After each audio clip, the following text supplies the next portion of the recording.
The PFL remains confident that Paul will try his hand at MMA soon.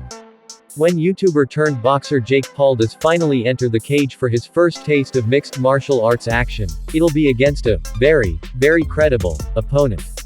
That's according to Professional Fighters League CEO Peter Murray, who recently addressed Paul's long-discussed planned venture to the multifaceted sport, which was promised when the ex-Disney star signed with the PFL 20 months ago. Thus far into his combat sports tenure, the problem child has made a splash in the ring, largely by getting the better of veteran MMA fighters like Anderson Silva, Nate Diaz, and Tyron Woodley. 2024 has seen his focus remain on boxing, and after defeating BKFC star Mike Perry this past June, Paul is set to close out his year by headlining the first live combat sports event to be broadcast on Netflix opposite legendary heavyweight Mike Tyson. With that, a crossover to MMA has slipped from the surface. But the PFL evidently remains confident of that coming to fruition. If and when it does, the promotion doesn't plan on having Paul face a low-level foe.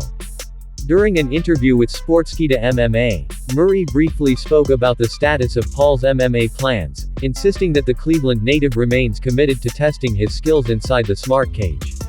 When he does, many appear to be expecting the problem child to throw down with a fighter of similar inexperience when it comes to MMA. But Murray dismissed that notion, instead stating that Paul will face credible competition from the jump. There's plenty of options, and Jake is committed to fighting a very credible, well-rounded MMA fighter, and it's not easy to do, Murray said. Not easy to cross over from boxing into MMA. You know, the crossover from MMA or other disciplines into boxing is a lot easier.